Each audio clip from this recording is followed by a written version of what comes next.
give you some brief remarks on what the Commission has been doing, and then we can take a few questions. So, currently the Commission was became operative in February of this year, and its mandate is till the end of October 2025.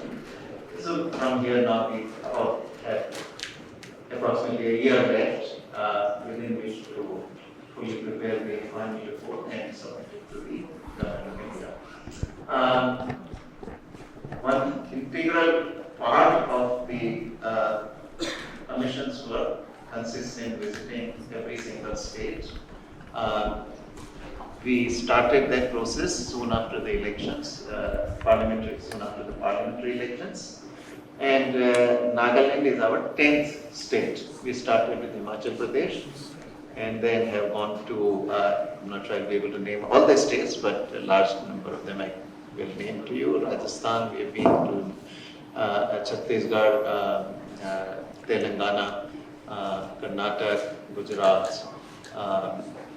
In the north east, we have gone to Meghalaya, to Assam. So these are many of the states out of the 10 that we have visited. Today was our, today is our main day of the meetings in Nagaland, and as is the practice, we had a very long meeting with the Government of Nagaland, with the Chief Minister, members of his cabinet, the two deputy chief ministers, members of his cabinet, senior officials present on the side of the Government of Nagaland, and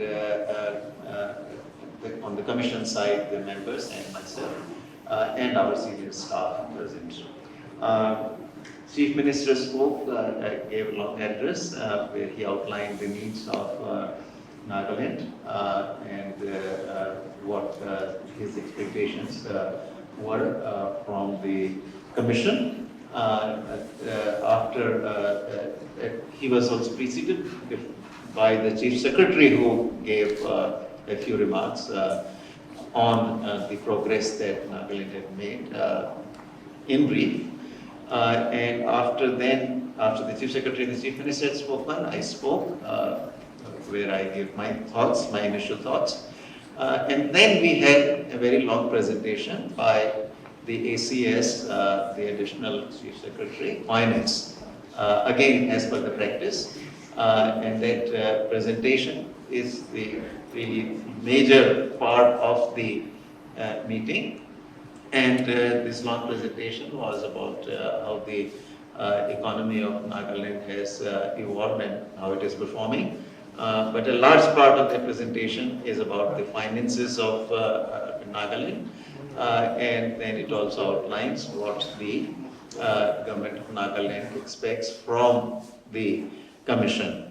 Now, the job of the Commission, the biggest part of the job of the Commission is to make recommendations on the division of what is called the divisible pool, first between the center and the 28 states. This is called the vertical devolution. And then also give advice on how the share that goes to the states ought to be divided among the 28 states. And that's called the horizontal devolution. That is the major task of the Commission. But in addition, then the Commission also makes recommendations on the grants to be given to the local bodies. These grants come from the Consolidated Fund of India, meaning from the budget of the Government of India. And it also gives recommendations on the disaster relief grants that these also come from the Government of India.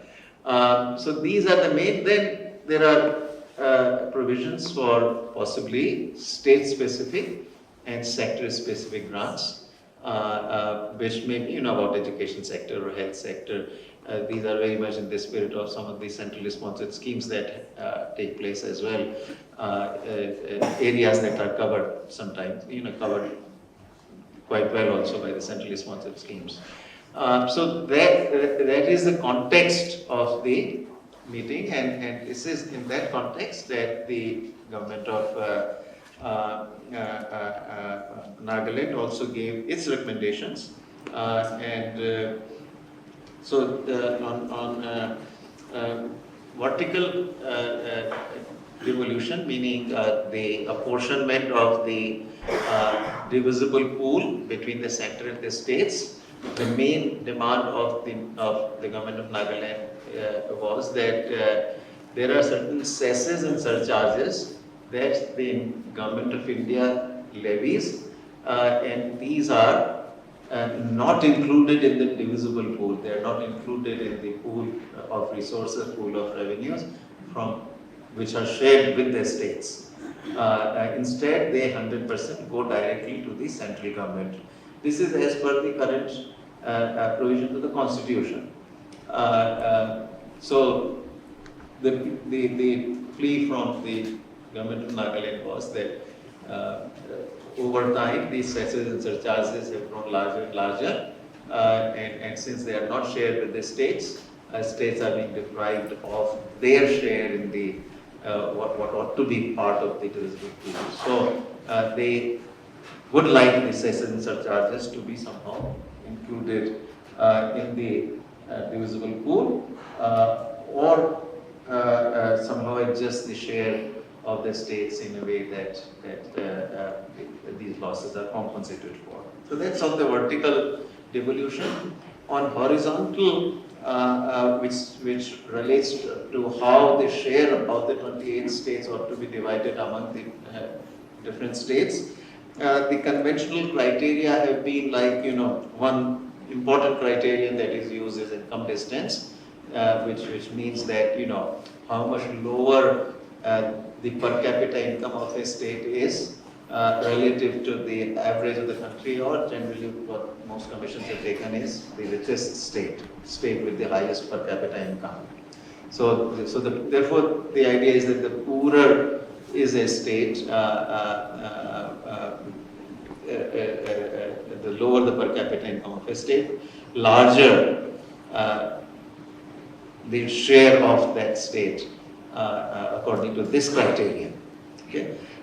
Then population is another criterion which is used, and that is straightforward. That that the share in the divisible pool from based on that criterion is about what is the share of the state in the population. Similarly, area is also used, the land area of the state, what proportion of land area is accounted for by that state. There is forest and ecology, what part of the forest is accounted for by the state. Then there is 15th Finance Commission used, for example, a demographic variable, which that is in addition to the population. And they had used the total fertility rates, that the lower the fertility rate, the higher the share of the given state. And then there is tax effort, what kind of effort state is making to raise its own tax revenues. So these are the conventional criteria that are used. The state of Nagaland suggested that we tweak some of these criteria, and they also suggested to add something. So on area, they said that they were okay, keep it as is, population, keep it. So population share, the 15th Finance Commission was 15%. Nagaland agreed with that share is roughly right, meaning that 15% of the divisible pool is divided based on the share in population. Likewise, the area weight was 15%, which means that 15% of the divisible pool is divided among the states based on their share in the area of the country as a whole. Then on forest and ecology, Government of Nagaland suggested that share, which was 10%, under the 15th Finance Commission be raised to 15%. And it also suggested some sort of modification on how this should be divided. I think one of the points they made was that one should also take a look at not just the forest area, but also what proportion of the total area of the state is taken by the forest area.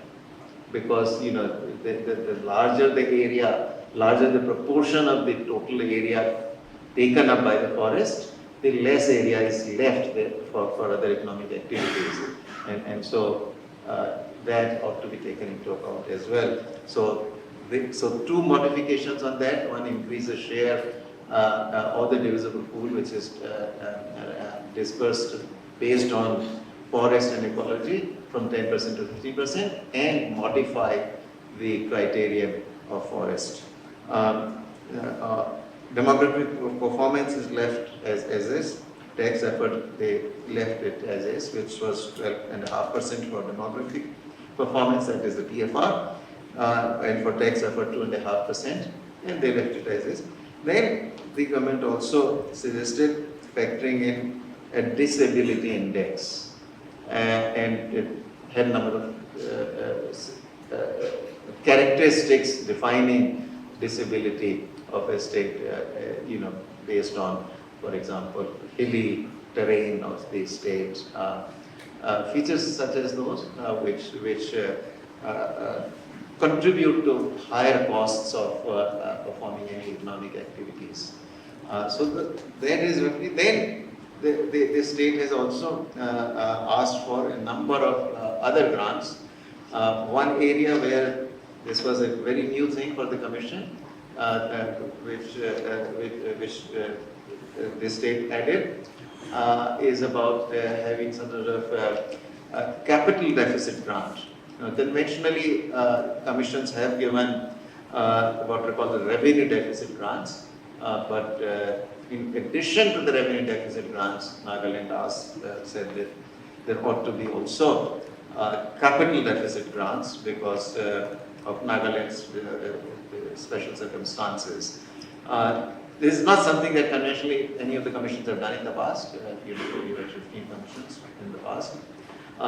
This came largely from the sense that when the Planning Commission existed, the Planning Commission used to give some grants for capital projects, and now that the Planning Commission was not giving those grants, these grants ought to continue to come from somewhere, and so that is the motivation for these demands.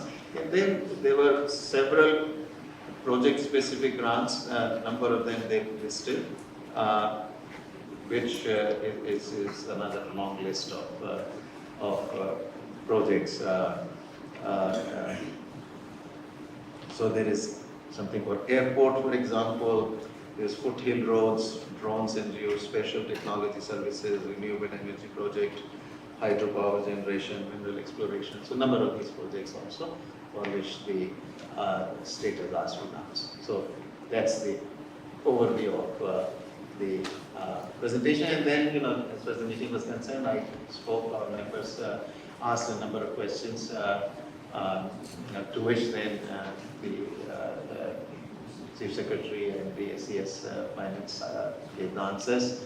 There's a number of things that the Commission has asked for as feedback to the Commission on a number of issues. So the state is going to, in due course, provide additional data and notes to the Commission, because not all of this can be done immediately while the meeting is going on. So that is, after that the Chief Minister spoke briefly again, and Chief Secretary then. The Deputy Chief Minister and Power Minister also spoke briefly, and then the meeting was brought to a close. So that's the full account of the meeting. We can take 3 or 4 questions.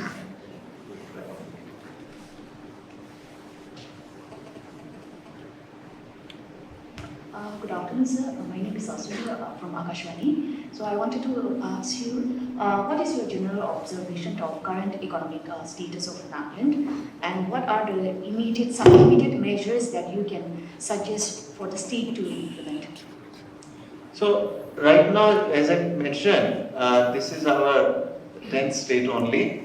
18 more states remain, and until and unless we have heard all 28 states, it would be really not right, not appropriate for the Commission to express, what it will do or what it can do, because the Commission itself at this stage doesn't know. We are listening to the states first. Discussions are ongoing, there is no doubt, but no decisions clearly have happened, can happen until we have done all our homework.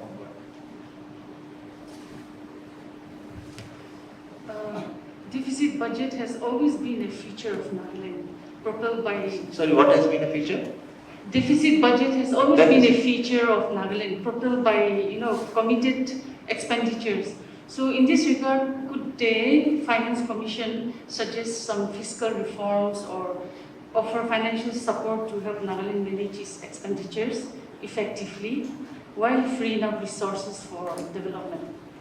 So I did actually, in response after the presentation, I did express concern about the large fiscal deficit as well as debt. See, both, the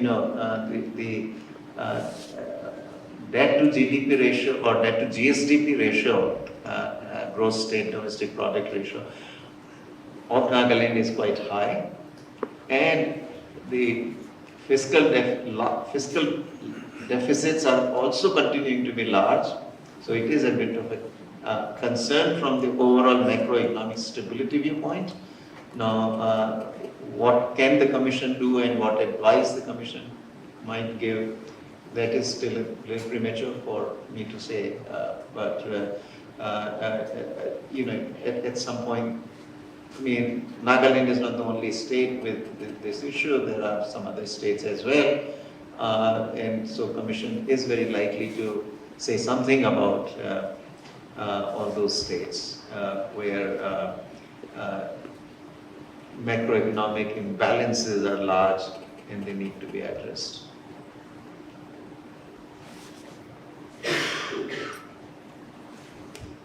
So I'm Narayan Bahadur with the Press Trust of India, PTI. I would just like to ask you one thing, Nagaland has always been a special category state where the grants and fundings always have been directly from the center because of our own research branch here. So how does the Commission have the concept or the idea of to bring Nagaland at par with the other of the states or provide special grants to the state? Okay.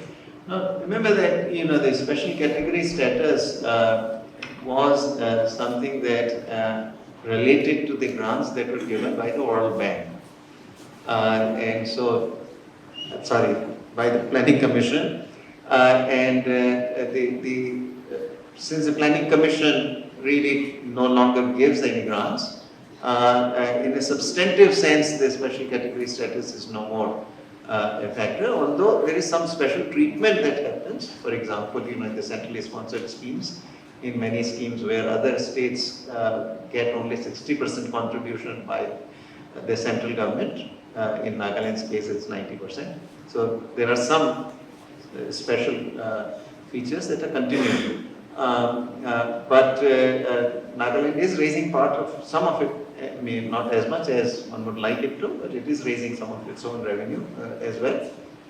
It's not that the entire budget is coming from the government of India, although a significant part is through the devolution and the grants in aid, etc. And certainly, the commissions generally does encourage states to raise as much of their own revenue as possible, because in effect, ultimately this revenue itself to a substantial degree is a function of the GSDP of the state. And more revenue means that the GSDP is larger. And that larger GSDP is desirable in its own right anyway, because that's what leads to higher per capita incomes. So certainly from that point of view, the Commission will very much be behind that. although the usual, the devolution that is done to the states will of course continue. All right. So shall we conclude? With that, we conclude this press conference. Thank you, respected Chairman, for your detailed briefing to the media. Thank you all once again. Thank you very much.